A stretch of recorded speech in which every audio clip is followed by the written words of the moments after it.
Hello दोस्तों, अब हम लोग पढ़ेंगे साइकोडायनेमिक थ्योरी। तो Sigmund Freud he was the father of psychoanalysis. इन्होंने साइकोडायनेमिक अप्रोच दिया जो काफ़ी पॉपुलर हुआ। तो Sigmund Freud he was a physician and जब वो अपने क्लिनिक में अपने पेशेंट का इलाज करते थे तो वो हिप्नोसिस सम्मोहन मेथड का यूज करते थे और वो अपने पेशेंट को बोलते थे कि तुम्हारे मन में जो भी आए, जो भी आइडियाज़, फीलिंग्स, जो तुम्हें लगता है, जो विचार, सब खुलकर हमें बताओ। तो वो पेशेंट से बातचीत करते थे और इस तरह से वो मतलब शारीरिक के अलावा मनोवैज्ञानिक इलाज भी उसका करते थे जिससे कि पेशेंट जल्दी ठीक होने लगे। तो उन्होंने एक फ्री एसोसिएशन मेथड, मुक्त साहचर्य विधि दिया जिसमें कि मतलब ओपननेस था। फ्री एसोसिएशन मतलब जो भी फीलिंग, आइडियाज पेशेंट के अंदर आते थे उसको वो बोलते थे जिससे कि वो जल्दी ठीक होते थे।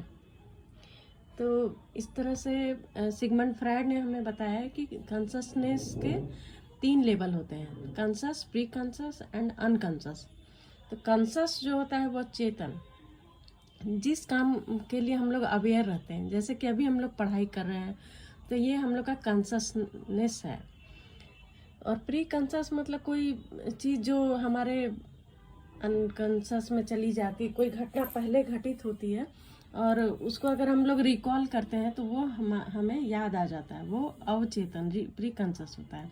और अनकॉन्शस जो आसानी से याद नहीं आता है, उसके लिए उन्होंने एक साइकोएनालिसिस मेथड डेवलप किया।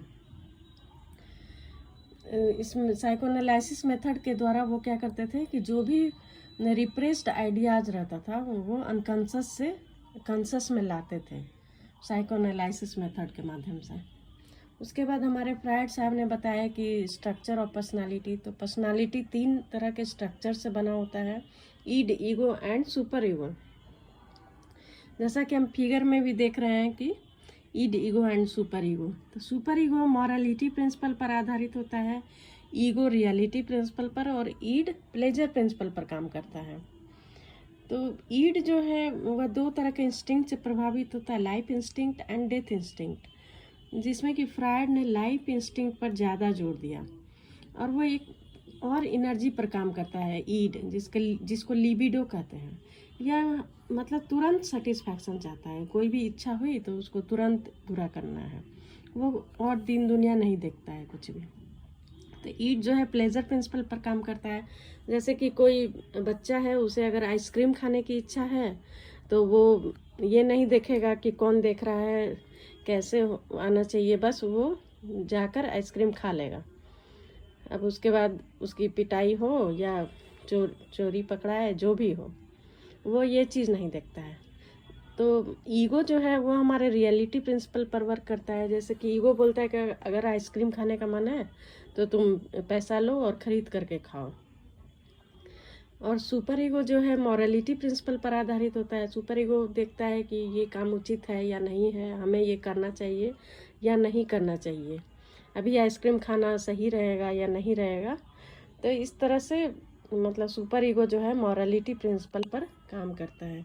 तो इस तरह से फ्रायड ने हमारे पर्सनालिटी के बहुत सारे चीज़ बताए जो बहुत इम्पॉर्टेंट है और मतलब कहा जाए कि ये फाउंडेशन है साइकोलॉजी का। ये जो साइकोएनालिसिस और psychodynamic theory, it is the most important theory of personality.